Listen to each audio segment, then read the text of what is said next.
Good evening, everyone. I, Anupam Sagarwal, welcome one and all present in today's session. My heartiest greetings are due to our well-acclaimed keynote speaker on the third day of the 7-day national workshop, Professor Ujjwal K. Chaudhary, Pro Vice Chancellor, Admas University, Kolkata, who consented to address our today's session on our humble invitation. I welcome our honorable management, worthy members of Vision Committee, all treasured invitees, Reverend Principal Ma'am, faculty members of other colleges, and all my colleagues. To boost our inward strength during this pandemic, we will start our today's session with a prayer for the entire human race. ज्योति शक्ति के पुंज एक तुम, हे जग के करतार, तुम ही जगत के सृष्टा, तुम ही पालनहार। प्रार्थना में हमारा हृदय समर्पण में झुक जाता है। सच्चाई और विश्वास के साथ प्रार्थना करने से हम अपने हृदय में शांति का अनुभव करते हैं। सच्चे हृदय से की गई प्रार्थना की आवाज ईश्वर तक अवश्य पहुंचती है। आज पूरे विश्व में कोरोना महामारी ने उथल-पुथल मचा रखी है। ऐसा प्रतीत हो रहा है कि मानव जाति के बचाव के लिए प्रार्थना ही एकमात्र ऐसा माध्यम है जिसके साथ विश्व को इस संकट से उभारा जा सकता है। प्रार्थना हृदय की पुकार है। ईश्वर के प्रति की गई सच्ची स्तुति में शरीर, मन और वाणी तीनों अपने आराध्य की सेवा में एक रूप हो जाते हैं। हृदय से की गई उपासना सदैव चमत्कारिक होती है और संकट की घड़ी में सदैव हमारी रक्षा भी करती है।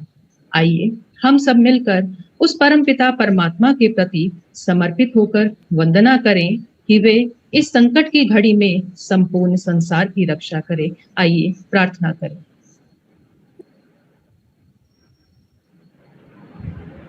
तेरी है ज़मीन, तेरा आसमां, तू बड़ा मेहरबान, तू बख्शिश कर सभी का तू, सभी तेरे खुदा मेरे, तू बख्शिश कर।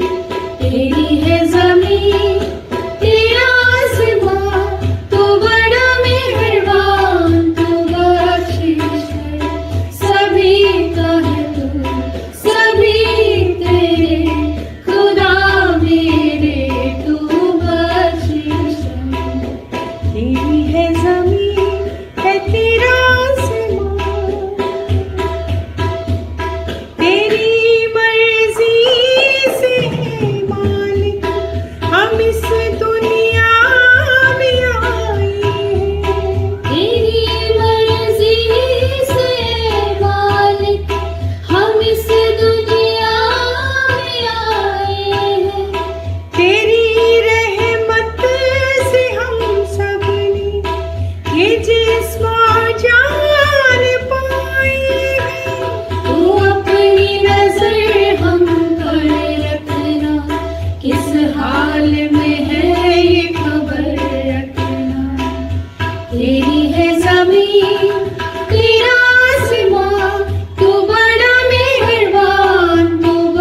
बख्शिश कर, सभी का है तू, सभी तेरे, खुदा मेरे तू बख्शिश कर।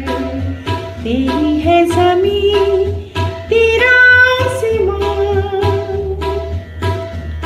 तू चाहे तो हमें रखे, तू चाहे तो हमें मारे, तू चाहे तो हमें रखे, तू चाहे तो हमें मारे। तेरे आगे झुका कर सर खड़ी है आज हम सारे, वो सबसे बड़ी ताकत वाले, तू चाहे तो हर आफत टाले। तेरी है ज़मीं है तेरा आसमां, तू बड़ा मेहरबान तू बख्शिश कर, सभी का है तू, सभी तेरे, खुदा मेरे तू बख्शिश कर, खुदा मेरे तू बख्शिश कर, खुदा मेरे तू बख्शिश कर।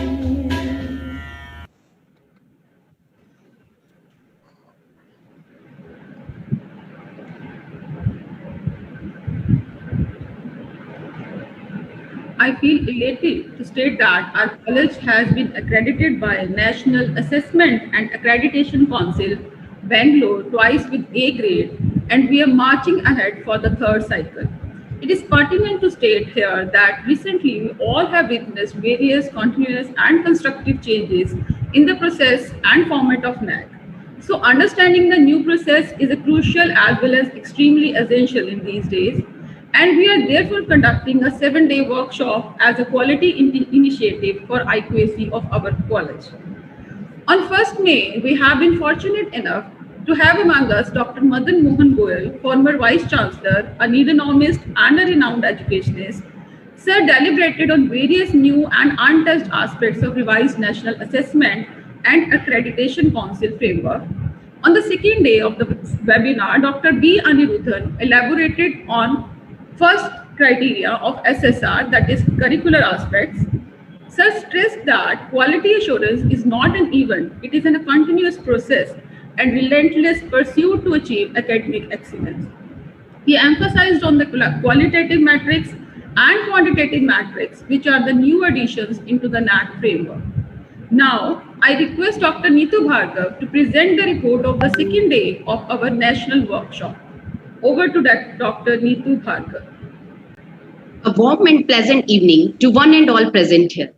I am Dr. Neetu Bhargava, member Internal Quality Assurance Cell, Hindu Kanya College, Kapurthala. And I am here to present a report on the second day of national level 7-day capacity building workshop conducted on 3rd May. The inaugural session of the first day was followed by curricular aspects presented by Dr. B. Anirudhan, Principal Nehru Arts and Science College, Coimbatore, Tamil Nadu. Dr. Anirudhan, who has 28 years of experience in teaching, research and administration and has been the part of various conferences, seminars and workshops at national and international levels. Besides these, he has chaired international conferences in many countries abroad. He has so many awards in his credentials like Best Principal Award, Rajiv Gandhi Educational Excellence Award, Indiewood Education Excellence Award, Shri P.K. Das Lifetime Achievement Award, and many more. Mrs. Anupam Sabharwal started the session, which was later initiated by offering an auspicious prayer to the Almighty to heal the world from the pandemic and revive courage in everyone to sail through the turmoil of tough times. A graceful welcome was extended by Dr. Kulvinder Kaur, Coordinator, Internal Quality Assurance Cell, followed by a detailed profile of our keynote speaker, Professor B. Anirudhan.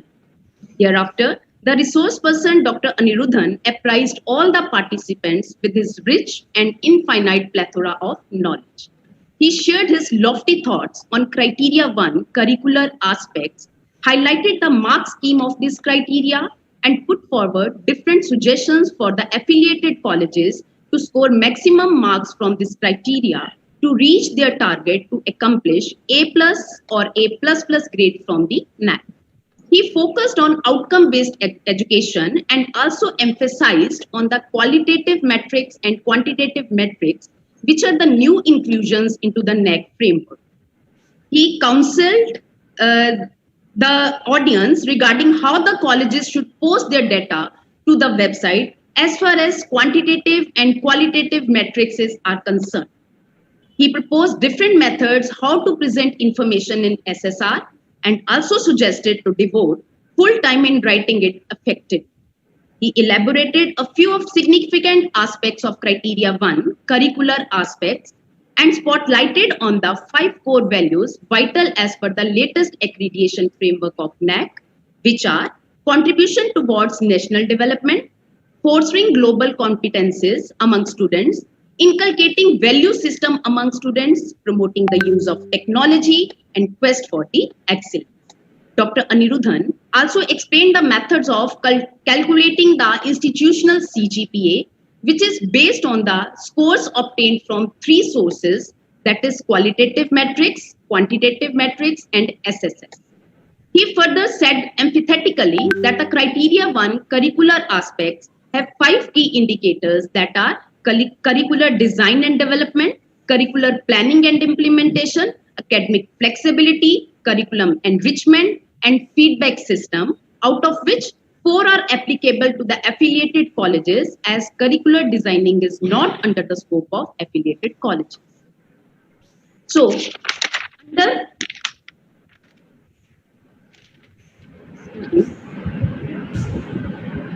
he further said emphatically that the Criteria 1 curricular aspect has 5 key indicators that are curricular design and development, curricular planning and implementation, academic flexibility, curricular enrichment, and feedback system, out of which 4 are applicable to the affiliated colleges, as curricular designing is not under the scope of the affiliated college. Under each indicator, he has put emphasis on the various quantitative metrics, that is data to be uploaded, and the qualitative metrics, that is the supportive documents required to kept ready with the institutions to present before the peer team members of the NAC. He also suggested how the colleges can get the maximum score by working on these indicators.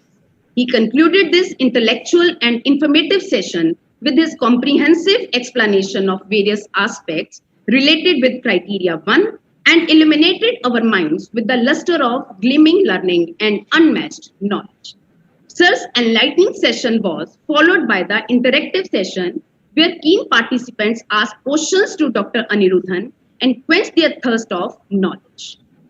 IQAC coordinator, Madam Dr. Kulvinder Kaur from Hindu Kanya College put forward a question about what type of documents can be uploaded to supplement our claims in curricular implementation. This question was followed by Mrs. Reena Malli's query, where she inquired that if we could take elective subjects offered by our university is in elective course system. Next question was raised by Madam Shivani Pabi. She asked if we needed to upload everything on the college website related to all key indicators. Thus, the keynote speaker not only enlightened the audience with his innovative ideas and highly crucial indicators, but also addressed the queries of each and every participant satisfactorily. This informative workshop culminated with the vote of thanks proposed by Madam Principal.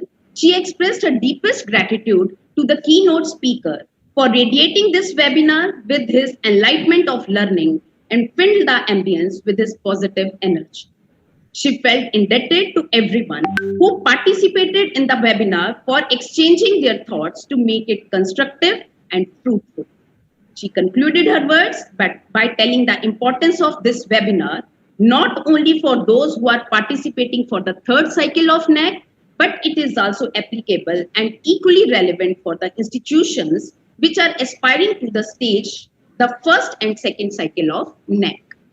So, we extremely privileged to provide a platform to voice integral yet often untouched or unnoticed aspects of each criterion minutely and diligently.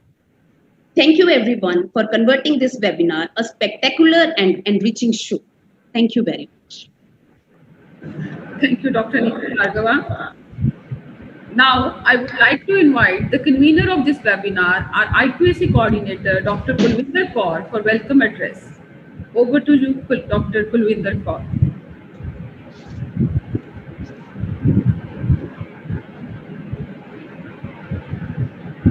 Now, I once again request to Madam Dr. Kulwinder Kaur for welcome address. Thank you, Madam Anupam Sabharwal. I welcome you, sir, Professor Ujjwal K. Chaudhary, Pro Vice Chancellor, Branding, Admissions, CSR, Dean, School of Media, Communication and Fashion, Adamas University, Kolkata. I welcome you on behalf of IQAC Steering Committee of Hindu Kanya College, Principal Madam Dr. Archana Gargji, Bharti Management, teaching and non-teaching staff of the college. Professor Ujjwal K. Chaudhary, 9th ranker in all India CBSE exams, 10th class, did his MPhil from Jadavpur University and went for paid research work to Mumbai. Worked with Blitz, Business India Group, Z Group and Observer Group. Professor Chaudhary headed an array of renowned organizations and institutes till now.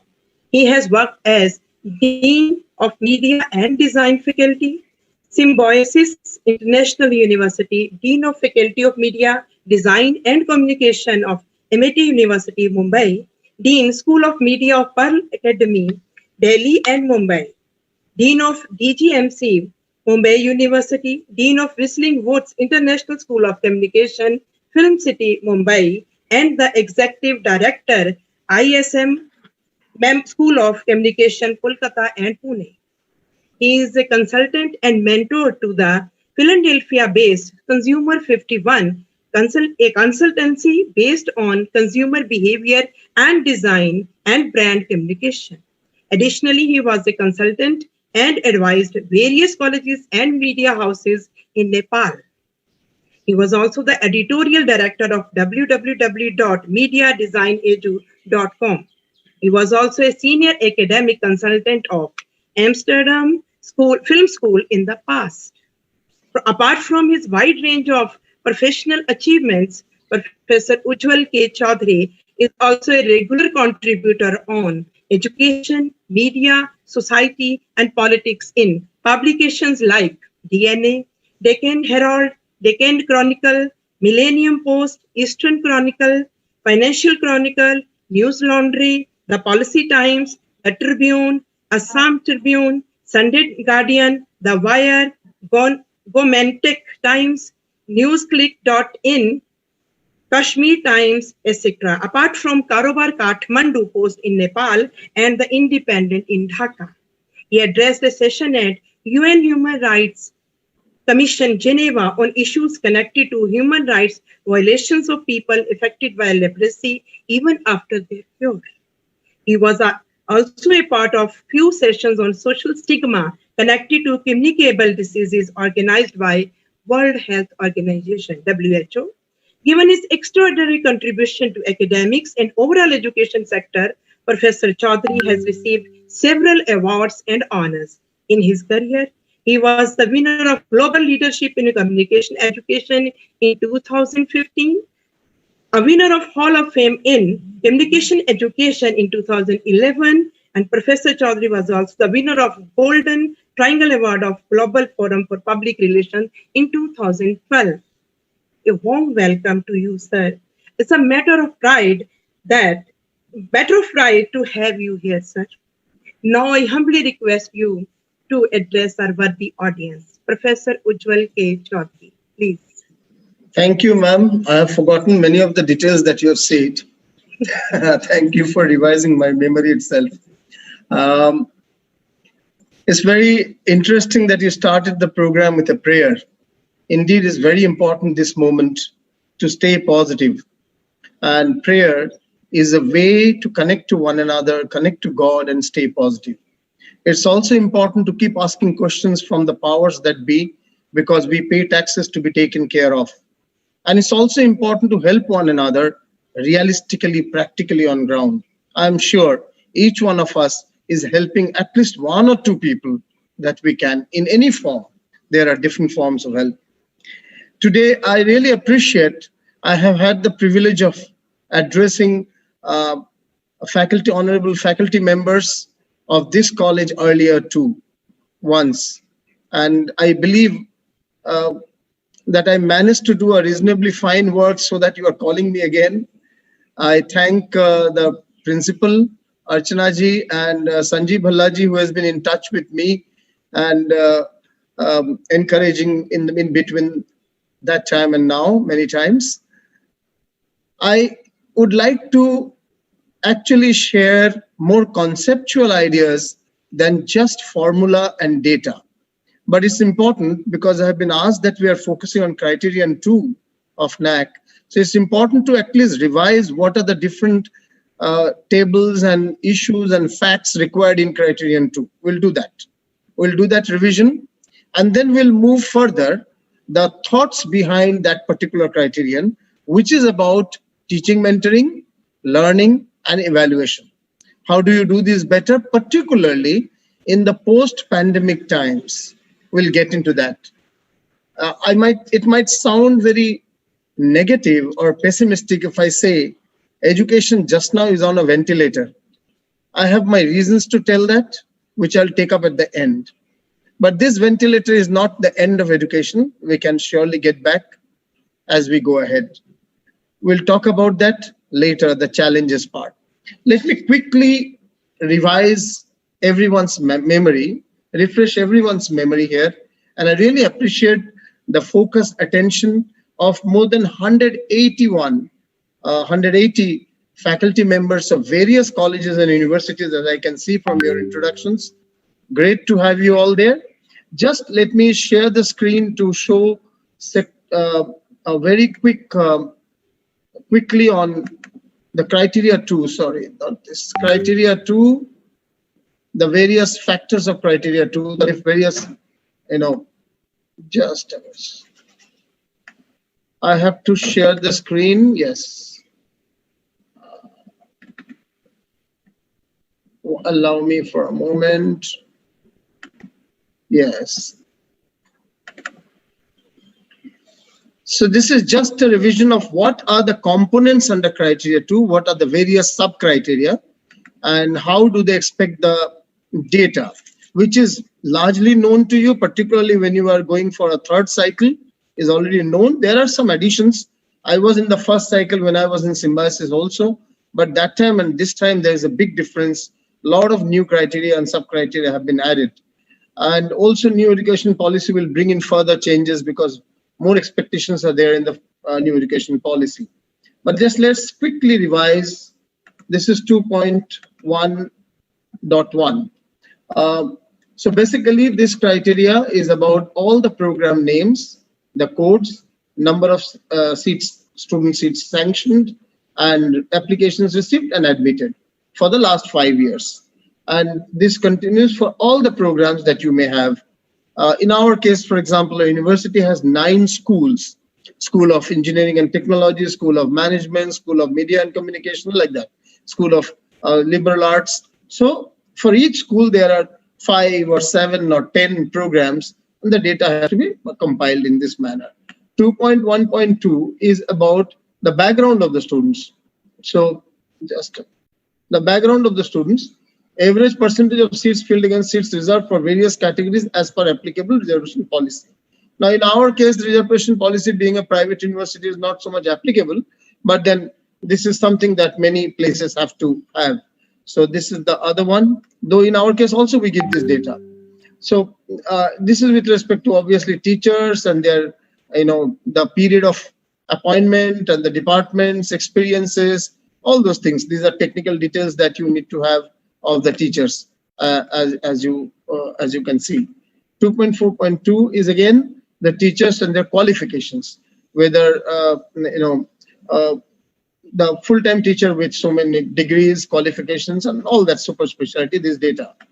Then we go to recognitions that the teachers have received, awards, recognitions, fellowships, state, national, or international, from government or government recognized. This is very critical. in the last 5 years. And the data is very clear how the data is to be provided. We are aware of that. 2.5.1, these are, okay, average number of days from the date of last semester end or year end examination till the declaration of the results in the last 5 years. So program name, program code, semester year, last date of the last semester, and date of the declaration of results. Again, these are data specific to each school or each college or university. 100% automation. Now, how much is our examination system automated? Whether it's 100% automated by implementation of examination management system EMS, or only student registration, hall ticket, and result is automated. Normally, most places will be B. Few places will be A. How do you make further automation on all of evaluation? We'll talk about it later in the details. Only student registration and result processing is automated C. Only result processing D, and everything is manual E. So normally most institutes have gone out of E and D. Some are at C and B. Very few are at A. So these details they are asking here. Average pass percentage of students very clear. Program code, that is of the program that they are studying, the name of the program, number of students appeared in the final exam, how many have passed out. Student satisfaction survey. Now this is very critical because this survey has to be taken online, usually online. So this questionnaire should reflect all the strengths, particularly in an outcome-based education. There are certain learning outcomes, or first learning objectives, and then there is learning outcomes. So those outcomes, as against that, what is the satisfaction level that needs to be looked into? So there are different models of surveys and feedbacks taken. If you want, later on I can share 1 or 2 feedback forms as well. But then these must reflect all aspects of the education that someone is doing. So we move to, that is next, the third criteria. I'm not getting into third criteria. These are in general the various important aspects of the second criteria. We will go first now. I will now get into the discussion part, and then we'll get into questionnaires and all. So in the discussion part, the 3 aspects that I will take up. One is, how is mentoring changing or has changed? Second, how is your evaluation changed? So mentoring from the mentor side, no, I must also bring how is learning changed from the learner side. Then evaluation. And finally, when the learner is no more technically a learner, how do you really keep in touch and evolve the learner beyond the learning process? How can there be a lifetime learner-mentor relationship? That also will take up at the end. And finally, I'll take up what are the challenges of the moment that's unfortunately making me tell that education largely is on a ventilator. May not be true for this or that institute, but in general in the country is on a ventilator. We'll go into that last. Let's begin with the first point. What was teaching learning process so far? So far, I mean, there could be some changes in some places, but the dominant teaching learning method across the country was physical, and it was chalk and talk. The maximum that was used by the teacher, first of all, the teacher was a sage on the stage. The teacher had first and last interpretation of the syllabus. And if the syllabus is made by the university, fine. If it is not, if it is university, then the teacher is involved in making the syllabus as well. And interpreting, obviously, for everyone, for every college and school, college and university. Then the teacher only introduced each topic first time. The learner learned it later, but it was introduced in the class, physical, face-to-face, with chalk and talk or with PowerPoint. Then the learner learned it, question answers happened, maybe doubt clearing happened maybe later on. And on the other side, yes, blended learning will all come to that as we go ahead. So this was the traditional way of teaching. And the learner part, the student, first of all, the word student. And in fact, even now, both in NAC, everywhere we use the word student, though I am now, I have a different opinion. The word student is 20th century concept. The student was learning in the classroom from the teacher with respect to a given syllabus and being tested on memory largely and within that syllabus. And the focus was on grades and degrees because that was considered to be a certificate or a roadmap to getting jobs and things like that. So this traditional approach of teacher learner, and then there were textbooks and there were question bank, there were notes, there were suggestions, all these terms that we have been hearing from our childhood itself till recently. At this point of time, this entire model is severely challenged at different levels. And that's what we need to really understand. And those severe challenge is what we're moving into. Unfortunately, before we reach that ideal form, we are going through a non-ideal form. Because of COVID, because of lockdown, due to the schools and colleges and universities being closed, now we are going through a non-ideal situation of 100% digital. So neither 100% physical is anymore possible, which was what we had till 20th century and early part of 21st century. It's no more possible in knowledge economy or knowledge society, or in a society marked by internet and ICT. It's no more possible, the traditional method. And the method that we are now getting into or going through, digital, is, though it's possible, and some section of learning will remain purely digital, but it's not desirable. Why is it not desirable? We all know that by now after 1 year of experience, but I will spell that also later on. What is desirable is the blend of the physical and the digital. And that is what is blended. I will call it phygital, physical plus digital. Phygital, blended, hybrid, whatever you call. Now, which part of it should be physical, which part of it should be digital is something that we have to find through experience, and something that will vary from subject to subject or stream to stream or program to program. There are certain programs, in general, we can tell overall, anything that requires peer learning, group discussion, lab-based learning, studio-based learning, field-based learning, observation and learn and coming to conclusions, all these will require physical face-to-face learning. And anything which is conceptual, sharing of knowledge, sharing of data, sharing of information, and to an extent even debate and discussion can be done digitally. So in that case, large part of STEM will be physical. And the conceptual part of STEM subjects, science, technology, engineering, mathematics, and all that, so the conceptual part can be digital, but a large part of it will be physical. And in the non-STEM subjects, where we have to work in groups and debate and discuss, largely it would be good to have physical. But again, the conceptual part, the historical part, the case studies and all, much of it can be done digital. However, this is an overview sort of a comment. It will change from person to person, program to program, and all that. Moving ahead, so the conclusion is the blended is what we are going towards, and blended is what will remain. The blended itself will evolve over time. For example, in the physical education, once upon a time, we only used chalk and chalk everywhere, even in the interior villages.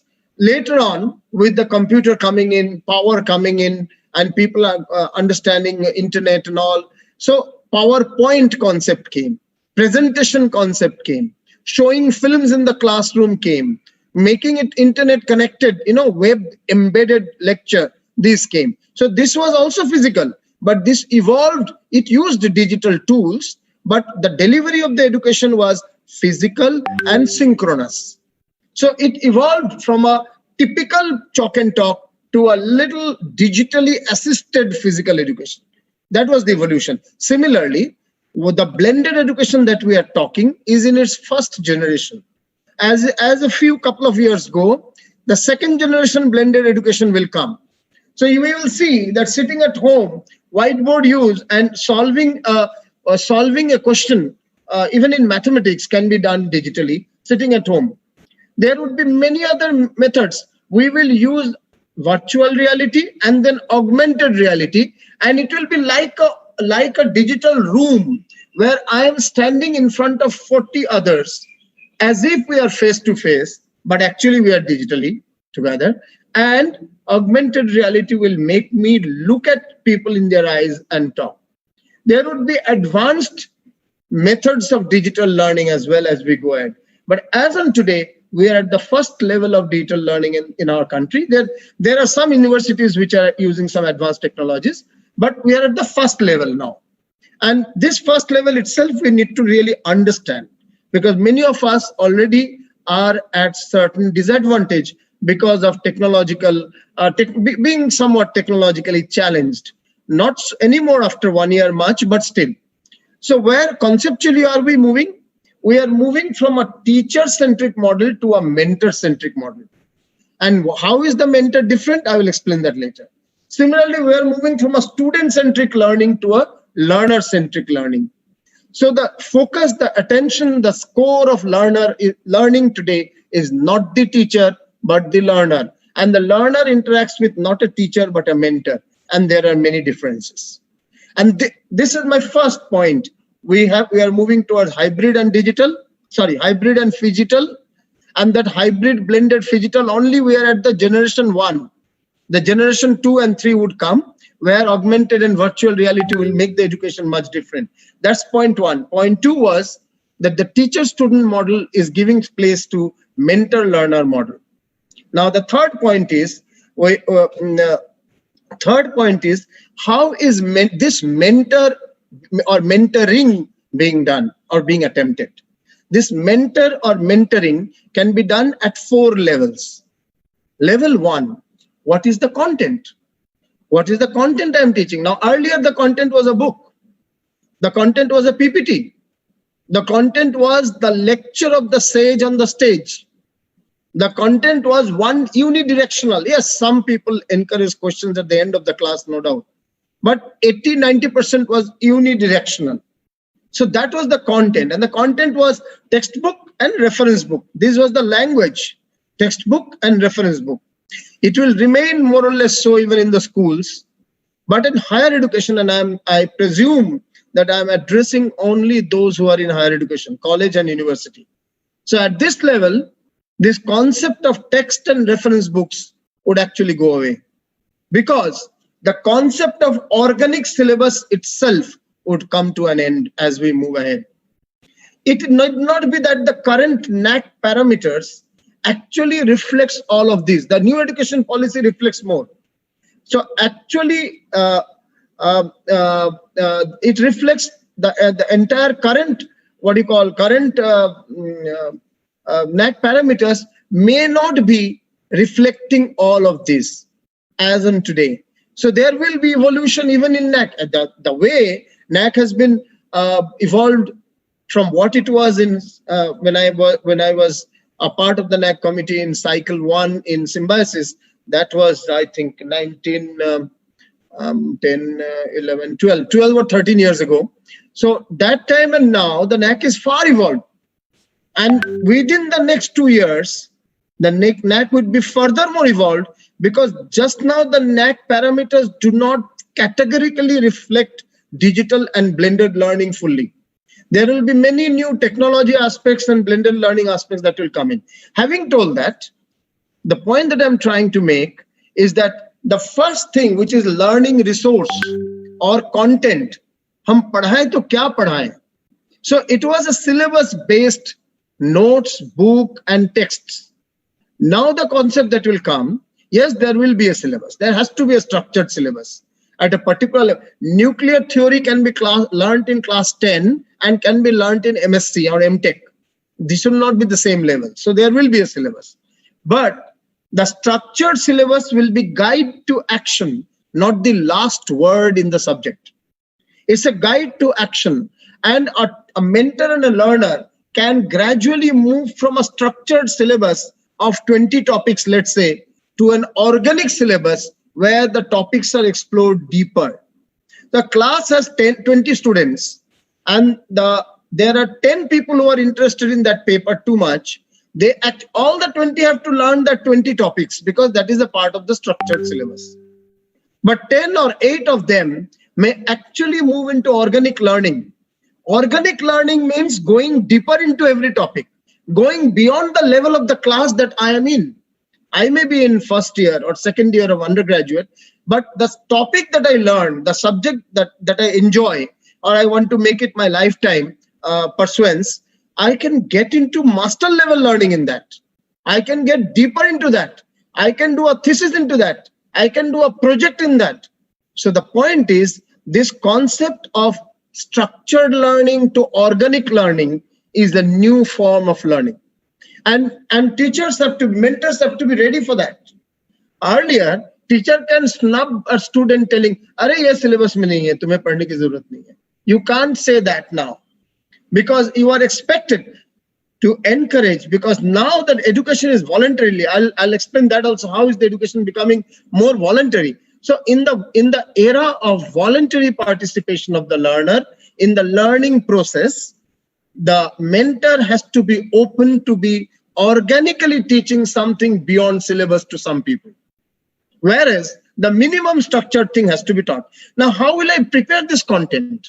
So for the first time, we need to therefore get into the practice of preparing videos of ourselves, our own talks, our own videos, at least the introductory points, the structured syllabus introductory points, basics, videos, if not video, recording the voice, podcast, properly recording and all, nice, but at least audio recording. So podcasts or audio recordings, then PowerPoints, which were there already. Then case studies, examples should be developed into case studies a bit, a more detailed one. Then these are our own proprietary content. My case study developed, my video, my podcast, my PowerPoint. Now this is my proprietary content or proprietary learning resource. The other thing that I have to bring is the aggregated learning resource. What I get in the YouTube, the videos relevant in this context. What case studies do I get? What PDFs of the case studies do I get? What podcasts do I get? What Vimeo videos do I get? Do I get an open source course, SWAYAM type course or any other open course, open MOOCs in this subject? So all these I aggregate as well, the relevant portions at least. And this aggregated learning resource and the proprietary learning resource of every topic or theme or subject or unit, I aggregate together and put them up on the learning management system. Many colleges, universities do not have a dedicated learning management system. They normally use the email, group email, Google Classroom. Below that, they put it up, all the links and the PDFs and the PowerPoints and all that on the videos they put there. But whatever it is and wherever it is, these aggregated, and when we do this aggregate, the internet is full of many things. Not everything is relevant. So we must keep in mind the learning objectives and the learning outcomes. The OBE, we know about that, outcome-based education. So what are the learning objectives and the learning outcomes of that particular unit or that particular subject or paper or module, whatever, or course? Normally it's called course. So all these things we have to aggregate according to the learning objectives and the learning outcomes desired and put it up. This is for the structured syllabus. Put it up on the internet. Now, where do we put this? We put it on LMS. Now, in our university, we use Canvas. Canvas is an international learning management system. We were using earlier TCS Iron. Then I was in Pearl Academy earlier, and there we used Collaborate. Somewhere we used Blackboard. These are various well-known learning management systems which can be customized to each university and college to an extent. Then there are new learning management systems coming up. Like, for example, there is a Seri technology, new platform that has come up, very cheap and very nice. And it's a very user-friendly. Like you have this Google Assistant, there is a Seri assistant. You ask questions and it answers. So anyway, these are various learning management systems, and one or the other, every institute should ideally have. So in these learning management systems, all these learning resources or learning content will be uploaded, shall be uploaded. Now, when this is uploaded, what do I mean? By making this uploaded and making it accessible to learners, to all the learners in my batch, I am actually opening up asynchronous digital learning. This is asynchronous माने अपने अपने घर पे अपने अपने समय पे पढ़ाई, at your own place, at your own pace, speed, at your own pace and at your own time. When the learner learns something which is delivered to him digitally, this is asynchronous digital learning. Now, this one was not done earlier much. We did not put all of this content in advance because we introduced the topic in the class. We often came in the class, बच्चों आज हम ये पढ़ाएंगे, आज हम आपको integrated marketing communication पढ़ाएंगे, जिसमें हम इंटीग्रेटेड को डिफाइन करेंगे, फिर मार्केटिंग को डिफाइन करेंगे, फिर कम्युनिकेशन को डिफाइन करेंगे, और जब तीन मिला देते हैं तो आईएमसी हो जाता है, तो आईएमसी को डिफाइन करेंगे और उसके बाद हम आईएमसी की एप्लीकेशन के बारे में बात करेंगे. Now this was what is called introducing by a sage on the stage. That's what we did. And to introduce, and while introducing, मैंने बात किया, मैंने वीडियो दिखाया, मैंने पीपीटी दिखाया और बड़े शांति से 2 घंटे में चर्चा किया. बच्चों ने प्रश्न पूछे, मैंने प्रश्नों का जवाब भी कोशिश की, और जो नहीं आया तो बताया हम कल बताएंगे. So this is what we did earlier. Just now it is flipped. So the student waited for the class session to be introduced to the topic. Now the students are not supposed to wait. They are supposed to get it much in advance. आपका class 10 दिन बाद है, 10 दिन पहले उसे सारे learning material मिल जानी चाहिए, लर्निंग रिसोर्सेज मिल जानी चाहिए. तो आप इसको हम नया नाम देते हैं फ्लिप्ड क्लासरूम. Flipped classroom पहले भी था. We were not practicing except in very few like IIMs and few other places. But now flipped classroom is the order of the day. आज हर व्यक्ति को हर कॉलेज में, हर विश्वविद्यालय में flipped classroom की तरफ जाना होगा. और जब when you come to the class, now suppose I am teaching IMC, Integrated Marketing Communication. I have given a 10 minute का video of myself. I have given a 30 slides का presentation prepared by me. I have given a case study of let's say Incredible India का case study, कैसे IMC apply किया गया Incredible India में. ये सारे चीज और कुछ इंटरनेट से निकाले हुए PowerPoint, video, whatever, all these I've aggregated, and we must aggregate 6-7 items. बस ये PowerPoint भेज देना enough नहीं है, फ्लिप क्लासरूम नहीं है. आपको ऑडियो भी भेजना है, वीडियो भी भेजना है, आपको ग्राफिक्स भी भेजना है, पावरपॉइंट भी भेजना है, केस स्टडी भी भेजना है, अपना भी भेजना है, औरों का भी भेजना है. मतलब जो एग्रीगेट ओपन सोर्स मिलते हैं. And what can the student do further study, वो भी बता देना है कि इसके आगे जानना है तो यहाँ लिंक क्लिक करना. All this we put together. Now this is the real लड़ाई. अब आगे मेंटर की लड़ाई क्लास में कितना मेहनत किया वो नहीं है. आगे ये मेहनत है कि मैंने कितने अच्छे लर्निंग रिसोर्स को एक साथ लाया. How much of learning resources have I put together? Have I gathered? And logically, first you do this, then you do this, then you do this, so that learning goes in a sequential manner. Learning goes in a seamless manner from audio, video, graphics, text, and audio to bataya, sound. So ये सारे चीजों में one learner on his or her own, in his or her place, at his or her time and pace, can actually go through. और ये भी देखना है कि हम इतना मटेरियल ना दें कि ये 25 घंटा लगे और बच्चे पढ़े नहीं. That also has to be seen. So the entire material of a topic could be 5 hours, 6 hours, 7 hours for an average student. अच्छे बच्चे शायद 4 घंटा में कर ले, बुरे वीक बच्चे थोड़े 10 घंटे में करें या 6 घंटे में करें. एक्चुअली प्रैक्टिस के ऊपर है, अच्छा बुरा कुछ होता नहीं है. बैकग्राउंड नॉलेज किसका कितना अच्छा है और कितनी जल्दी और कितने फोकस के साथ कोई करता है. So now the point is this asynchronous learning has to be assured and ensured. Unfortunately, the students are the learners themselves are not in the habit of this flipped classroom concept. So they are supposed to go through all these video, audio, text, and graphics and PowerPoint and write down the questions that they didn't understand, the things that they didn't understand, the doubts. and then they are supposed to now come to the classroom. The classroom can be physical, classroom can be digital. आज की तारीख में digital है, 6 महीने बाद, 4 महीने बाद, 3 महीने बाद शायद physical हो जाए. So when they come in the classroom, then the ma'am should first take a quiz. So I am now moving from content creation to content delivery. तो delivery के लिए हमने LMS की बात की, फिर हमने बताया कि asynchronous digital learning अपने अपने घर में, फिर अभी जो हम बात करेंगे वो है synchronous digital learning online classroom और synchronous physical learning face to face classroom. So ये दोनों ही classroom में they are supposed to come, and the ma'am or sir has to take up the, first of all, best thing is to do a quiz.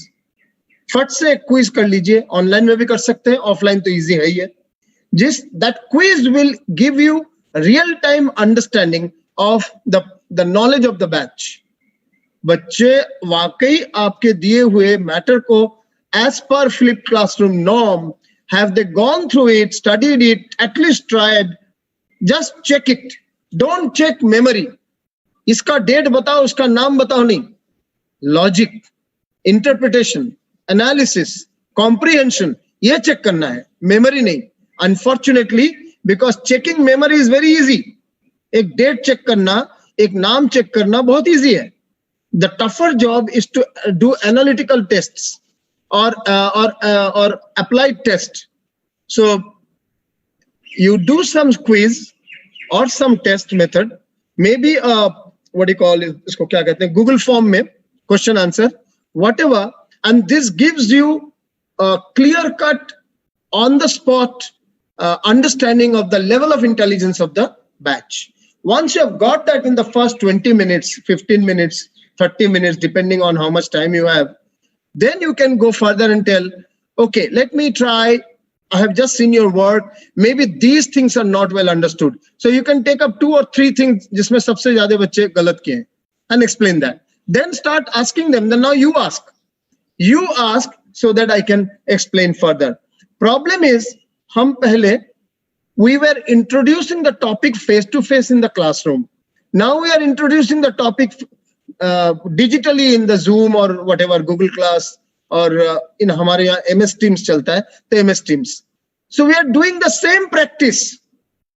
First it was physically, अब ये digitally कर रहे हैं. अब चूंकि हम digitally कर रहे हैं, शुरू करते हैं एक PowerPoint से, स्क्रीन शेयर कर देते हैं, बच्चों का चेहरा हम देख नहीं रहे हैं, सब ऑडियो वीडियो ऑफ है, और we keep on giving a lecture, and we finish the lecture the way I'm doing it. Finish the whole lecture without using PowerPoint though, and in my case now, but usually we use a PowerPoint because वो बहुत जगह में वो mandate है कि आप कोई PowerPoint या video दिखाएं. So we do that and we finish it and we feel that the learning is done. Unfortunately, that is not digital learning. In the digital learning, the kids are supposed to have already studied or viewed. So content creation is proprietary and aggregated content according to the outcome-based education's learning objectives and outcomes. And this content can be in podcast, video, MOOCs, URLs, PDFs, and cases of our own or from the market, from the all internet resources. The one is that content delivery. The delivery is through LMS, and the delivery can be first digitally asynchronous, then digitally synchronous, face-to-face, digitally synchronous, and physical synchronous. These two. And then we need to demonstrate too much. So we need to reduce the talk and demonstrate more. How can we demonstrate? Video दिखाइए, graphics दिखाइए, एक case study बताइए. Demonstrate more, चाहे वो online हो या offline हो, किसी भी platform में. So these are the way of delivering the content. अब blender जब जाएंगे, the clarity is जो आप class में पढ़ाएंगे, actually आप पढ़ाएंगे ही नहीं. We won't be teaching at all. We will be sharing learning content in advance, and we will be clearing doubts face to face, digitally और सामने जो भी हो, face to face. Then actually physically हम practical कराएंगे. We will be doing workshop mode, simulated situation. How does someone react to a simulated situation? That is what we'll focus on in the blended learning, not another lecture that we have been doing. Unfortunately, today, 90% of digital class is the digital version of the physical lecture. जो हम physically करते थे वो अब camera की तरफ देखते हुए और कंप्यूटर की तरफ देखते हुए वही कर रहे हैं. So that's not actually digital learning. And in blended learning also, when people come face to face, it is only for doubt clearing, practical work, group work, lab work, and studio work. Baki jo learning conceptual hai, they were supposed to do it asynchronously through flipped classroom and synchronously digitally through discussions and doubt clearing, and some of it physically as well. So content delivery हुआ. अब अगला है learners engagement. ये बहुत बड़ा challenge है. Because online में particularly, offline में भी बच्चे ध्यान नहीं देते थे. लेकिन you had your personality. Some people had a very strict personality. Some teachers or mentors had a very sweet personality. Some mentors were feared because of their position, like principal, like director, like vice chancellor, like so on, dean. So there was an environment. 40 बच्चे बैठे हुए हैं, 15 लड़कियां हैं, 25 लड़के हैं, ऐसे ही थोड़े से कंट्रोल में रहते हैं एक दूसरे के. So मतलब in the presence of all of them, students usually maintain some discipline. Now they are at their own space, at their own time, and there are chaos. किसी के घर में कोविड अफेक्टेड पेरेंट्स या grand parents है, किसी के घर में केवल 2 ही कमरे हैं, उसमें बहुत सारे हल्ला चल रहा है. कई तरह के चैलेंजेस हैं, कई तरह के challenges में now they are studying. So learners engagement has become a major challenge. Simulated situations, can we give more and more simulated situation? समझ लो ऐसा हुआ तो क्या करोगे? You know, that sort of situation. You know, giving a situation, situational question, situational analysis. Simulated, can you do more of simulations? Can we do more of quiz? Can you raise debate? बच्चों अगर बात नहीं कर पा रहे हैं, बहुत chaos है पीछे, तो उन्हें टाइप करने बोलिए चैट में. But can we do debate? Can we do field work when we meet physically though? That is another field work. Or online में can we make students also present feedback? Present PPT, sorry. Give PPT talks. Then feedback process itself is another learners engagement. Feedback process. Google Forms. पोल लेना, side में पोल ले सकते हैं. Humour, bringing in emotional intelligence आज बहुत जरूरी है. Every online class must start with asking are you all fine physically. अगर आपने पिछले क्लास में सुना था कि समझो एग्जांपल सिमरन की मम्मी का बीमार है, तो वो शुरू करिए, सिमरन अभी मम्मी कैसी है. Now can we do that? This is very significant that we actually start with emotional connect, an emotional intelligent approach. We do not start with straight topics and concepts and things which are not actually at this point of time connected to their lives, the lives which are under a lot of stress. So it's important that learners engagement will need higher amount of emotional intelligence. देखो आपने देखा IIT की madam किस तरह गालियां देती हुई viral हो गई, उनके वीडियो आप जानते हैं. एक IIT की मैडम, अब उनकी नौकरी भी चली गई है और इंक्वायरी लगा है. और ऐसा कहा गया है कि उन्होंने कास्ट उठाकर गालियां दी है. So this the first thing is not to get angry. I know, I am also taking classes. You cannot help yourself from getting angry at times, the way they behave. But that is a challenge today. It is not good for my health if I lose my temper. That's the first thing. It is not good for some of the sincere students who are wanting to be there. And it makes no difference to the insincere students anyway, even if you shout. And people are in their homes, the shout only is a sound, nothing else. The emotion is not captured. So it's much better to appeal emotionally. It's much better to tell, if you are not focused or if you are not involved, this is the loss. This is the thing. Already practicals are getting compromised. अगर आपका theory भी compromise हो जाएगा तो पूरा वक्त ही निकल जाएगा, पैसे ही बर्बाद और समय बर्बाद हो जाएंगे. So we'll have to take a new approach. I will call it emotionally intelligent approach. A higher amount of EI and a higher amount of passion quotient for the mentor is required.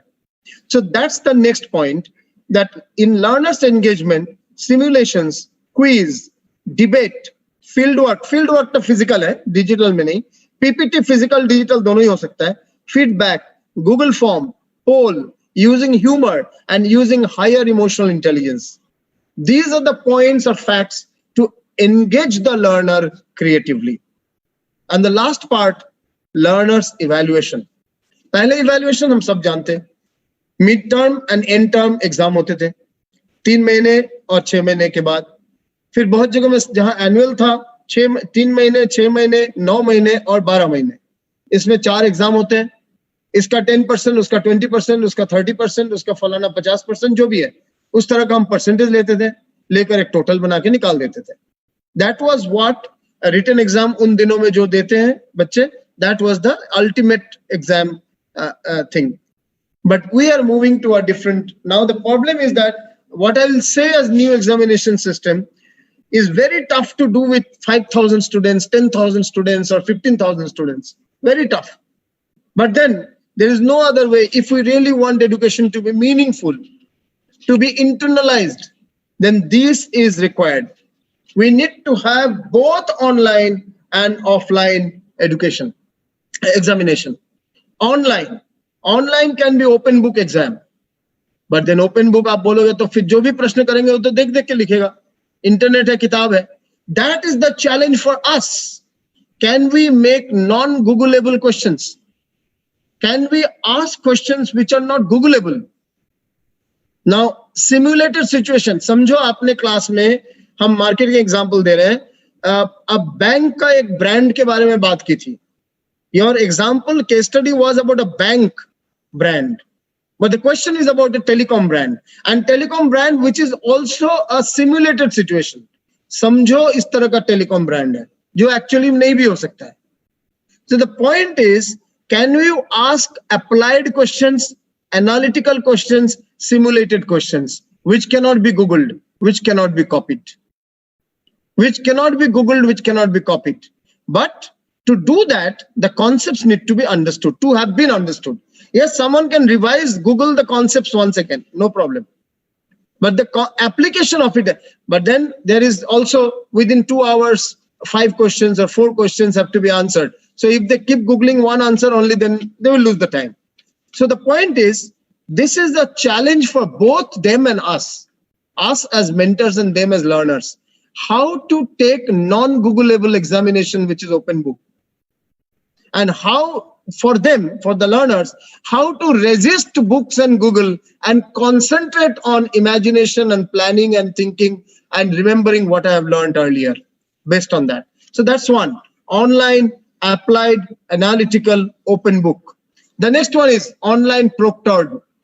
In a proctored, there is a new technology like PDPU University, Pandit Deen Dayal University of Gandhinagar, Gujarat. They have started. The teacher is sitting here, and everyone's face is seen on the screen. Those who are writing exams at their home. And the moment someone goes out of that frame, there is a red button.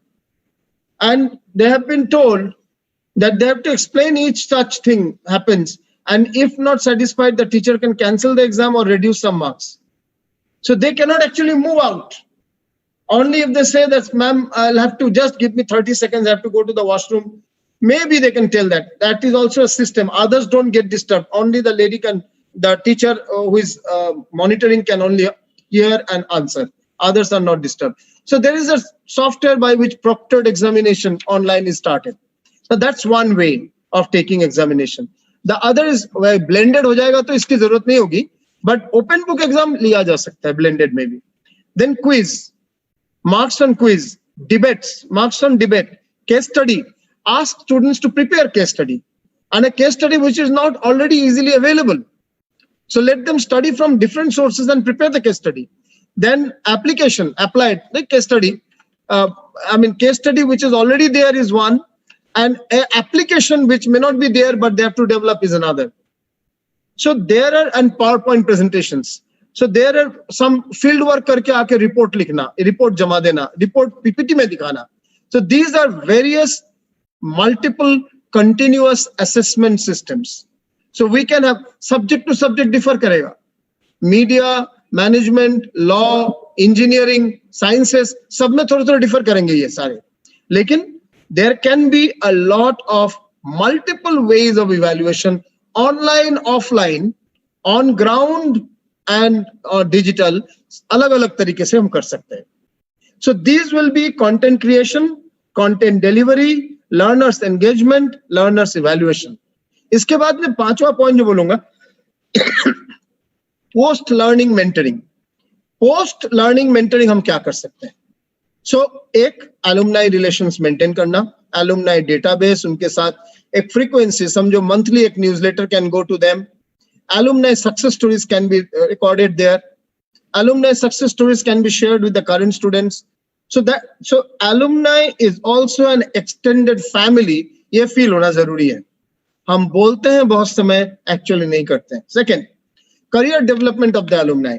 So someone, there has to be, like many institutes, I was in Simbi, they have done that.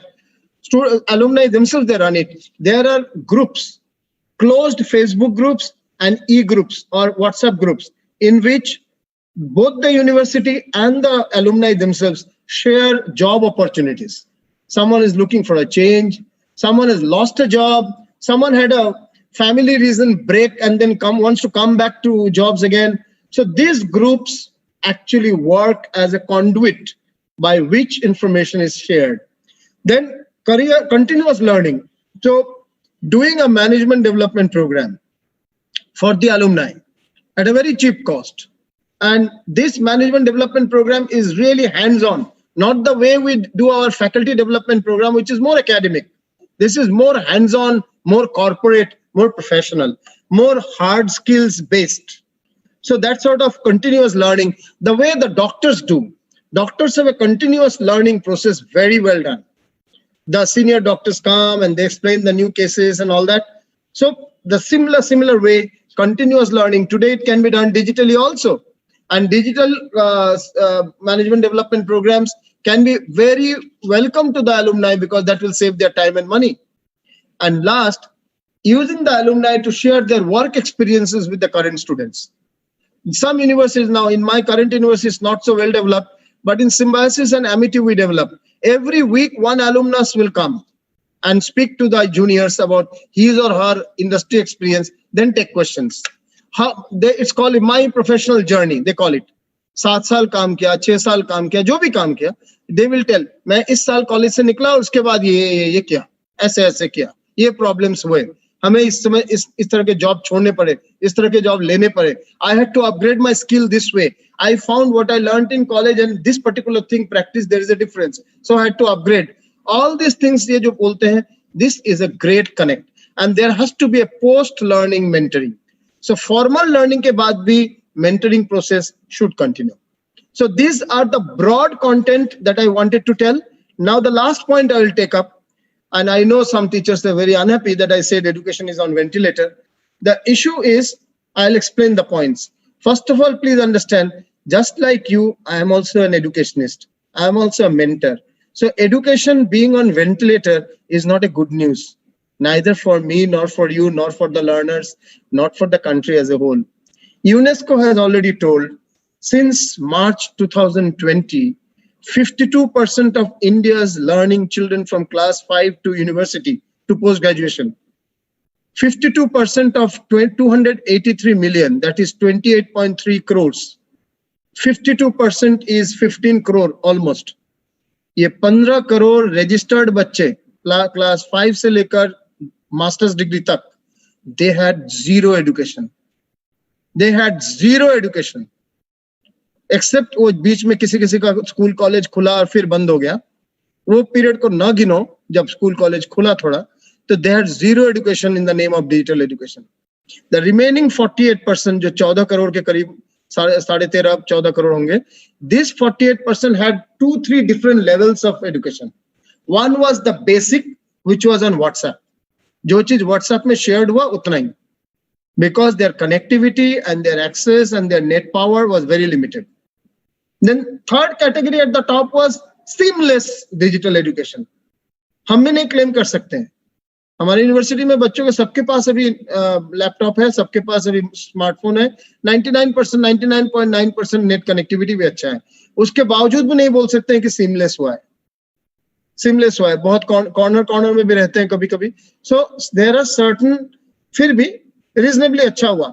Middle level एक है Yeah, a group of the kids have had a great education, the other group did not have so much. So different levels में 48% है, 52% completely zero है, और इसके लिए digital divide एक बहुत बड़ा कारण है. इस देश में अभी भी, now your children and your students and my students, we won't understand. Large part of students do not have smartphones. इस देश में अभी भी, and a good number of students, I mean huge, जिनके पास स्मार्टफोन है भी, उनमें से मेजॉरिटी के पास पर्सनल लैपटॉप नहीं है, और जिनके पास स्मार्टफोन या लैपटॉप या दोनों है, वहां नेट कनेक्टिविटी के इश्यूज हैं. So there is a huge issue of digital divide, and digital divide में मेरे हिसाब से दो तीन चीज. एक, first of all, I am really amazed and sad that 7,000 crores lesser education budget has been given this time. आपको शायद मालूम होगा 98,000 crores था पिछले साल के एजुकेशन बजट. उसमें unfortunately not majority, good amount has not been spent also. 17-18 crore, कुछ 17-18 हजार करोड़ शायद खर्चा भी नहीं हुआ है, but 97,000 was given. खर्चे इसलिए नहीं हुए चूंकि पैंडेमिक चल रहा था, फोकस सबका अलग था, और नए सिरे से खर्चे करने के जगह वो ढूंढ नहीं पाए, समझ नहीं पाए, अलग बात है, बट घटाना जरूरी उचित नहीं था. 98,000 करोड़ को अभी 91,000 करोड़ किया गया इस साल.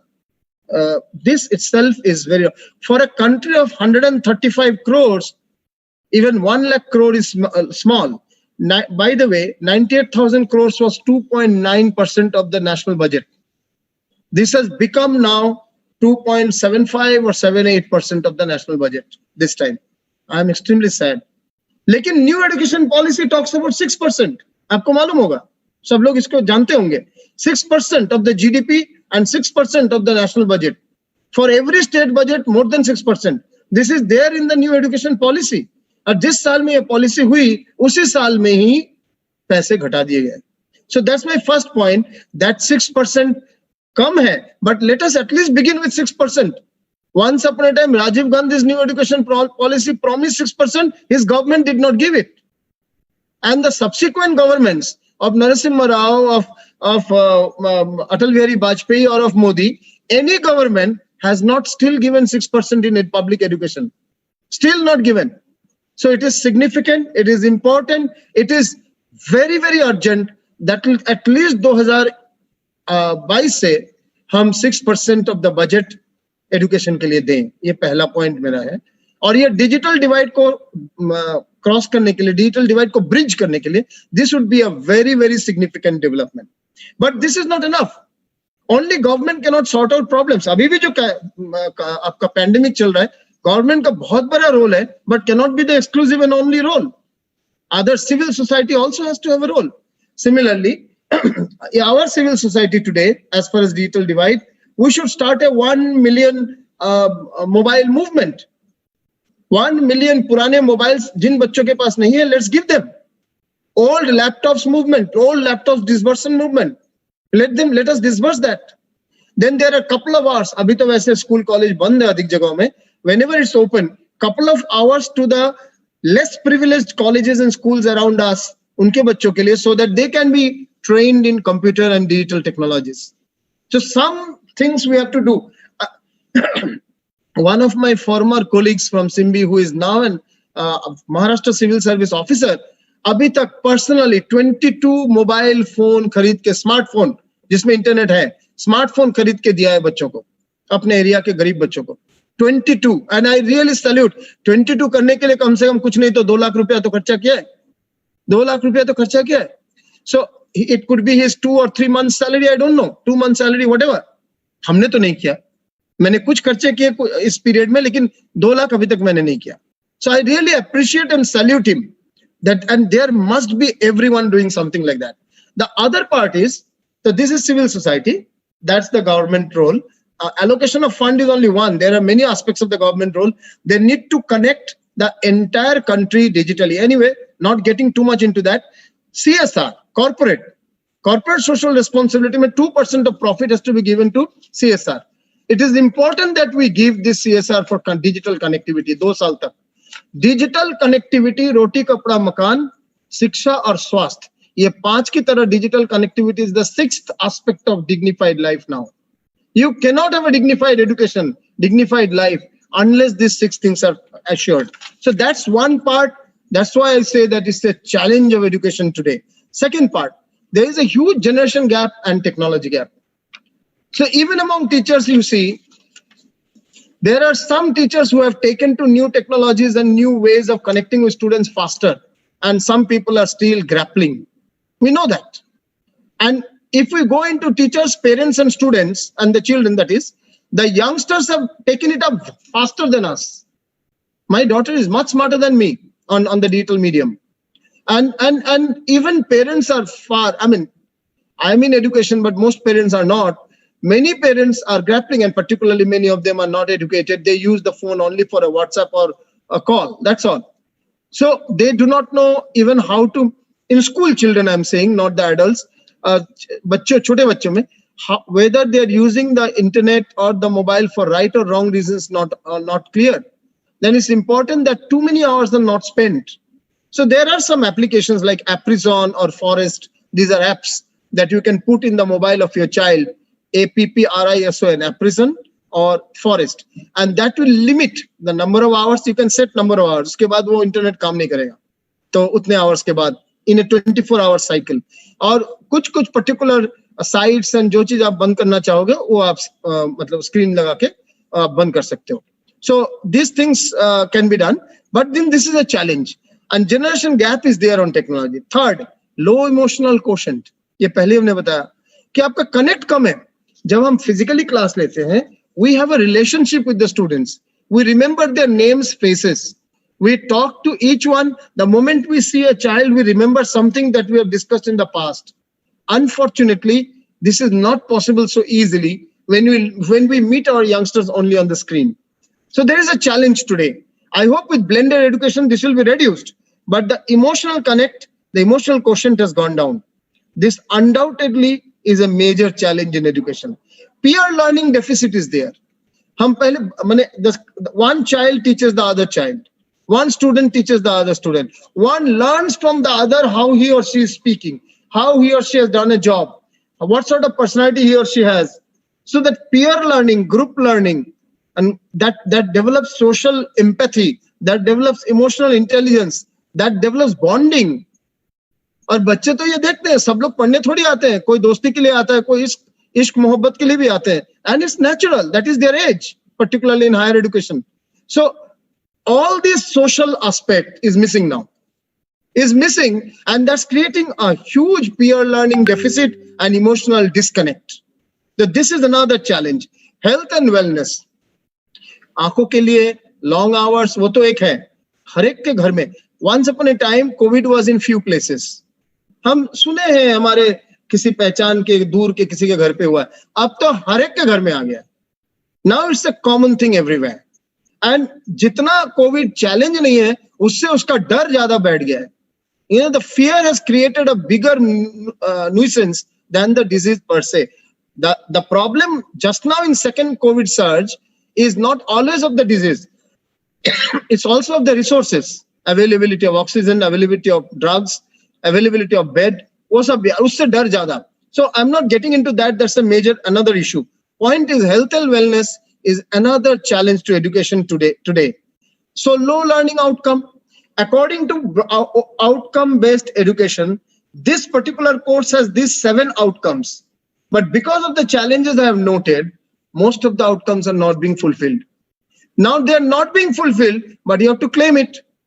You have to claim it because खाते भरने हैं, NAC के criteria fulfill करने हैं, आपको दिखाना है कि कॉलेज ठीक ठाक चल रहा है. Reality of life, we also know दिल के अंदर कि सारे outcome fulfill नहीं हो रहे हैं, लेकिन हम कागज भर रहे हैं. So there is a dichotomy here. Lack of capital. Most schools and colleges and universities and parents, their income, real income has gone down. Real income has gone down, except सरकारी नौकरी के जहां पे कट नहीं हुआ. मैं तो बोलता हूं, मैं तो private schools and colleges universities में भी कट होने लग गए, आप जानते हो. तेलंगाना सरकार ने भी अपने सरकारी नौकरियों में भी कट करना शुरू किया, और भी शायद 2-1 राज्यों में शुरू हो गया. So except maybe less than 1% of the population, working population, सबके इनकम घटे हैं, कुछ ना कुछ घटा है. किसी का बहुत ज्यादा घटा है, job itself is lost, and in some cases it's a cut. So the resources in the hand to get into a technology-driven, transformed higher education, that itself has gone down. We needed more resources to go to that level, but the resources have gone down. The need of the expenditure has gone up. This gap has widened, and this gap has created a huge trouble from home to school to university college at every level. So these are challenges जो हमें ध्यान रखना है, but इस challenges के सामने में भी we'll have to go ahead with a positive bent of mind. I will take a few questions because I think 4 o'clock we started. It is 5:20 now, so there is already a huge amount of questions that are. First of all, I really appreciate and thank. I do not know whether I can answer all questions, whether I know the answers of all questions. That's not important now. What's important is, and I respect that you have been involved. Otherwise, you would not be asking so many questions from the very beginning that you have been asking. I'll move from what I see in front of me. Ada, Sunita, to get those technology to be used by teachers for the students, that should be arranged by the management. Now, there are many people with many opinion. Now, in case of our university, there are certain common things which every teacher has been asked to arrange for themselves. A laptop. Now, the senior staff has already got laptop. Some of the junior staff has also got, some have not. So laptop has been asked in the short run to have their own smartphone. Everyone has. We have only told that the college will pay the bill of the phone, that net cost that they will pay. This has been told. But there are certain softwares in engineering or in media. So those softwares we are now trying to get for as many people as possible. This is a real tough thing, but we are trying to get. So because the universities are also 14% lower income has happened last year than what it was previous year, 2019 to 20, 14. I don't know, this 21 could be even lower income. So obviously there are certain things that newer expenses cannot be done. Certain expenses have to be done and certain cannot be done. That's the point. And there are also, unfortunately, quite a good number of students are unable to pay fees in time. Even if they're paying in small installments. So many challenges are there. I'm sure these challenges are everywhere. Some students are fast learners and others slow. How teacher can recognize the different needs of the students in digital learning? The question from Jasprit ma'am. The issue is that the more you ask questions, the more you make them do debate, the more you ask them to make presentations, the more you do quiz with them, you will understand fast learner, slow learner, interested learner, disinterested learner, this thing. The real challenge is they put off the audio and the video, they keep on looking at other apps, doing other things, and you don't know what is happening. Now, many colleges have strictly made a video on. Then they will say that my net is poor. So therefore, even if the net is poor, they can answer questions on the side. So please keep having polls. After 20 minutes, after half an hour, have some polls. Have some question answer the way you are asking questions, or you can even ask them to answer their interpretation of it. So all these things you can do to check that they are actually involved. This is significant because otherwise, and repeatedly you have to keep telling, which I do normally. Suppose the fees is 3 lakhs a year. In some cases, 3 lakhs, usually it is less. Let's say the fees is 2 lakhs. So out of 365 days, 100 days are of different type of छुट्टी. तो 250 दिन होते हैं. अब समझो 2.5 लाख है, easy calculation के लिए 2.5 लाख है. तो दिन के 1,000 रुपए हैं. I'm not even calculating the equipments, आना जाना, internet cost, वो सब अलग. केवल फीस ही दिन का 1,000 है. So I used to tell the students, I often tell this, आपका आज सुबह से अभी तक 1,000 का इन्वेस्टमेंट है. आप खुद सोचो, 4 घंटे का सेशन है या 5 घंटे का सेशन है. If you are putting off the video, the audio and not listening to it, नुकसान किसका है? So there in teaching learning, there is a delivery of education and there is a comprehension or learning of education. So delivery of education is happening, the comprehension of the learning is not happening. Internalization is not happening. So नुकसान किसका है? So repeatedly I'll be telling, and then every month, अभी हर month में नहीं हुआ, कभी 2 महीने में, हर बैच के पेरेंट्स, उसमें भी 100% नहीं आते, 30% आते हैं, 20% आते हैं, कभी 40% आते हैं, 50 के नीचे ही आते हैं. But still I meet the parents as dean, as pro vice chancellor. I meet the parents and tell, अच्छा सब ठीक है घर में. Basically it's फिर उनको भी बोलते हैं आप लोग आपस में भी दोस्त बन जाओ एक दूसरे के. It is good that you also be friends amongst yourselves. So we'll ask them to put their numbers in the screen at the back so that they can get connected. So that's another way of building a relationship and trying to make the students understand that boss ये तुम्हारा पैसा जा रहा है, तुम्हारे पापा का पैसा जा रहा है, तुम्हारा टाइम जा रहा है. And if this you come back, we will do the practical. जैसा अभी जून महीने में एक बैच पास हो रहा है, जून पूरा साल उसका प्रैक्टिकल हुआ नहीं. माने जितना आप वर्चुअली करा सकते हैं एक्सपोजर उतना ही, लेकिन by hand they haven't done things. So now I'm telling them, please complete the exam in June. We are taking online exam and hopefully by June end और जुलाई तक नॉर्मल जब हो जाएगा, 1-1.5 महीना आप परीक्षा हो गई, आपकी डिग्री खत्म हो गया, लेकिन 2 महीना तक प्रैक्टिकल फ्री ऑफ कॉस्ट आपके लिए कराएंगे. So that when you go in the market, you are at least aware of that. So you have to do things which are unthinkable or abnormal in normal times to make emotional connect better, to make learning internalized. It is very significant, internalization. हम duty कर रहे हैं, हम PPT close कर रहे हैं, हम mail भेज दे रहे हैं, ऑनलाइन में एग्जाम ले रहे हैं, ये चेक नहीं कर रहे हैं कि पढ़ाई हो रही है नहीं हो रही है.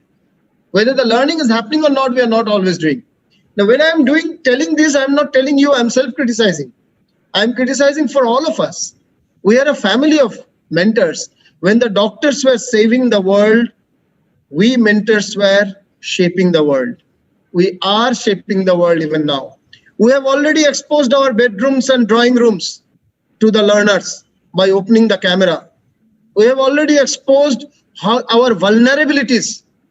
We have exposed that we are managing many, and most of the teachers are ladies. We have exposed that they are managing their in-laws, their kids, and yet managing the classes 4 hours, 5 hours, at times 6 hours a day. We have already lost a lot of our vision and health. So that must be told to the students also. ये सिर्फ इसलिए ये नहीं कि हमारी salary चालू रहे. That is not the only thing. Yes, that's an immediate functional need. But the real purpose, the real mission, I'm a mentor. I want change in you. That has to be communicated. That you are a second parent. A mentor is a second parent. That has to be communicated. That has to be made them to understand. कि यार तुम अगर अभी market में जाओगे इसको बिना जाने, बहुत तकलीफ होने वाली है तुम्हें. हमारा नाम बदनाम इंपॉर्टेंट नहीं है, तुम्हारी अपनी जिंदगी है. It is your career. So you'll have to connect there as much as possible. And in many cases, as much as cases, जो पूछ रहे थे कि टेक्नोलॉजी हम खरीदे या मैनेजमेंट खरीदे, ये तो मैनेजमेंट के ऊपर है हर जगह में, लेकिन जहां तक संभव है कुछ हमें खरीदना है, कुछ मैनेजमेंट को भी सपोर्ट देना है. How can we? Yeah. Sir, I have also noted some questions from chat from FB and please ask. Yeah, please ask. I wish you answer please all these questions. Yes, please ask. Okay, sir. My first question is by Dr. Bimlesh K. Gupta, Kamla Lotia, SD College, Ludhiana. The question is, how would you approach teaching a class of mixed ability pupils? How can teaching in such circumstances prove effective? We always address the weakest student in the class. First thing, when we talk, we address the least knowledgeable guy, and from there we move upwards. But by the time we end, the more knowledgeable guys should get also inputs. So while the least knowledgeable guys will begin from the first point that we talk, the more knowledgeable guys have a revision and then they get to that level. One. Second, if there is a time shortage, then we also can have separate sessions telling किसको इसके बारे में और जानना है और किसने इसको समझा नहीं है. So we can always have smaller classes. And I understand we are already overworked.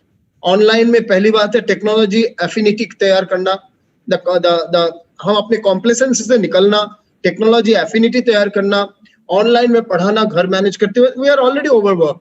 But having said that, today for emotional purpose, connect purpose, we need to be open to extra sessions on our own, जो time table में नहीं है, केवल 10 बच्चों के लिए.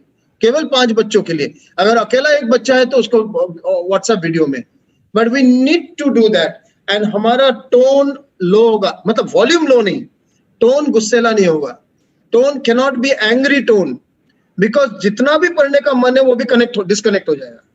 We have to have a mind which is empathetic. अगर आपका अपना बच्चा, मेरी अपनी बेटी का प्रॉब्लम होता तो क्या हम मार के खत्म कर देते बात को? हम बार बार कोशिश करते हैं उसको चेंज करने में। वही अप्रोच हमारे स्टूडेंट के लिए लाना पड़ेगा। टफ है, 200-300 बच्चों के लिए करना टफ है, जो घर में हम 1-2 बच्चों के लिए करते हैं। To do it for 300 is very tough, I do agree, but still that's the only way. Everyone is going through an extreme crisis. In my one class, one child started weeping, 3 relatives passed away in a gap of 7 days. हम क्या समझाएं उसको, क्या पढ़ने के लिए बोले? तो 1 घंटा उनको, सिर्फ उनको और पूरे क्लास को इमोशनल इंटेलिजेंस, इमोशनल कनेक्ट, हिम्मत देना, तो अपने को किस तरह से सेफ रखा जाए। रोना जरूरी है, लेकिन रोते ही रह के फ्रस्ट्रेट हो जाना, डिप्रेशन हो जाना कोई आंसर नहीं है। All these we had to do, जितना भी अपनी एबिलिटी थी, we had to communicate with them for 1 hour. That the topic can be discussed again, but this is needed. So we need to be of different approach than what we were earlier. Ma'am, next question. Next is sir by Noel Anthony, Deapuram Arts and Science College, Calicut.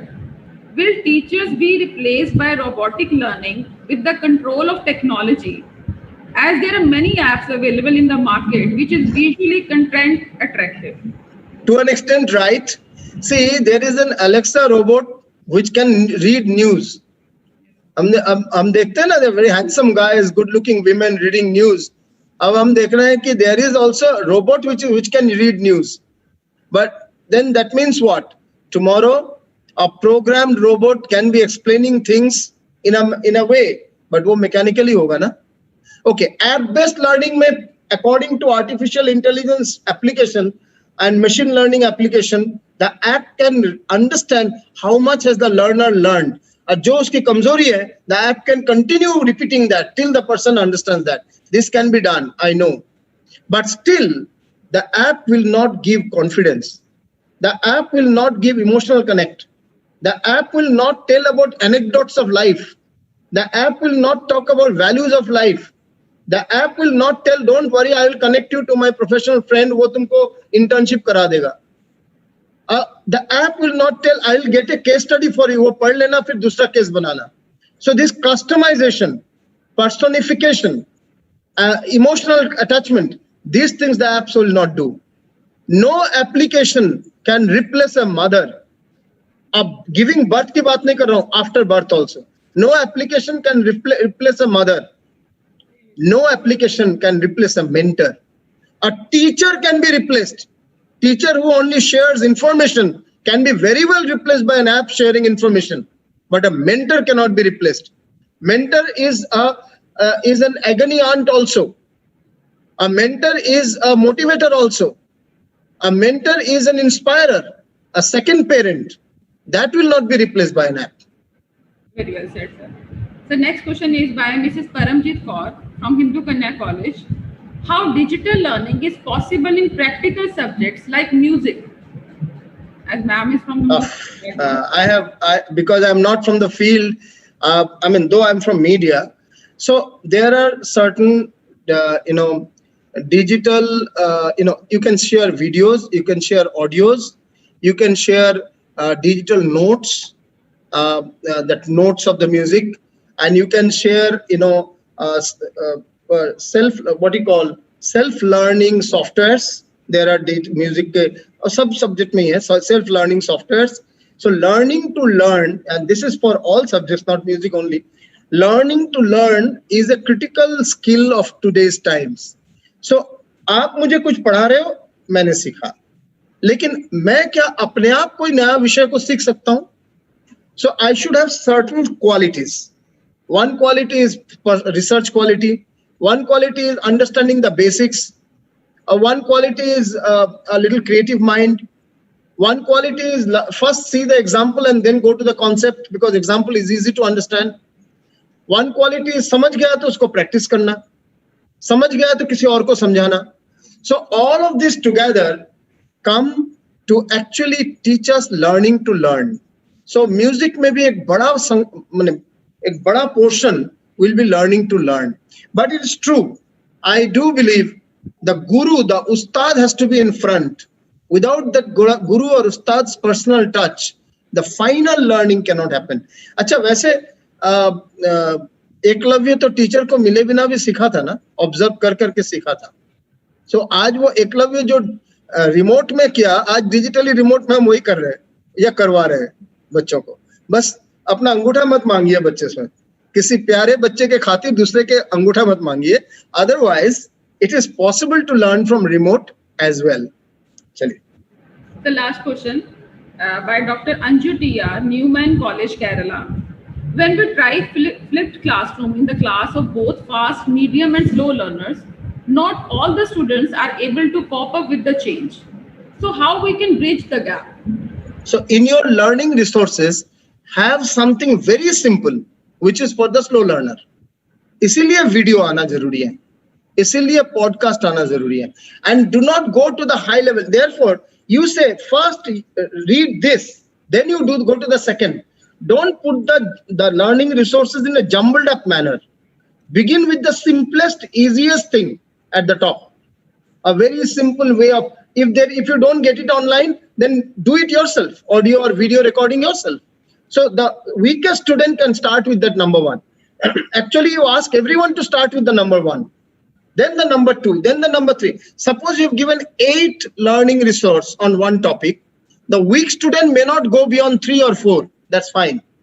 The good student or the student interested in that subject, because not even a good student may not be interested in everything.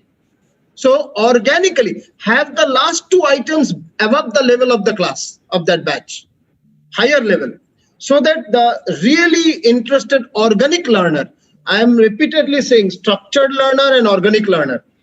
Structured learner is only one who wants to complete the syllabus, give the exam, get marks, get a degree. The organic learner is in love with some subject, some program or the other, some course or the other, wants to go deep. So your first 2, 3, 4 items should be for structured learning. Should be very easy, number 1 and 2. And the last, let's say 6, 7, 8 or 7, 8, 9, those items should be higher level. And you can tell that start with the first, don't jump to 7, you will not understand. You start with the first, gradually go, you don't have to complete all the 8. Only some of you very interested can complete all the 8, but at least complete the first 1 to 5. So that's how you can help the weaker learners to start from easy, moving on to tougher things. Actually, we have received so many questions, but I have taken few. And also, sorry to the teachers, I have not taken all the questions due to the scarcity of time, as the night lockdown is going to start in Punjab at 6. So that's why we are not taking all the questions.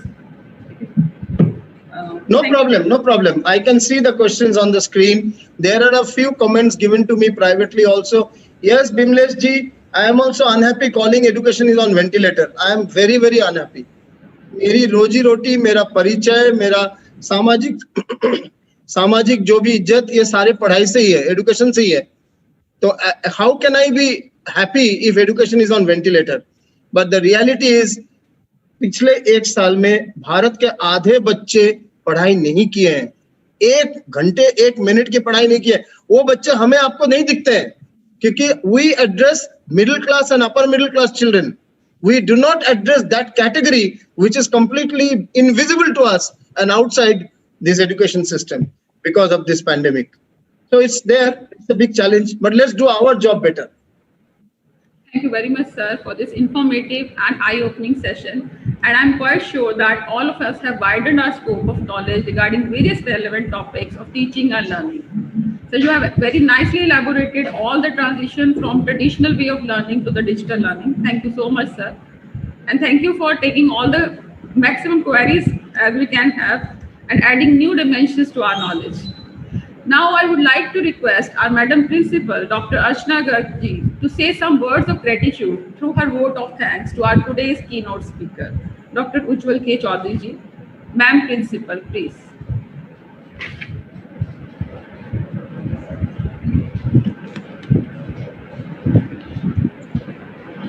Now I once again request Madam Principal for vote of thanks. नमस्कार sir. नमस्ते. नमस्कार, कैसे हैं sir आप? 5-6 महीने बाद फिर मिल रहे हैं. Yes sir. पहले भी जब आपसे सुना था, it was a treat to us, and today it was like a double treat for us, not for only my staff but for the other faculty members who have joined us. Sir, I'm really thankful to you. Rather, I'm thankful to my IQSC team and IQSC coordinator who have arranged your talk on criteria 2, because the plethora of details given by you regarding the criteria 2 is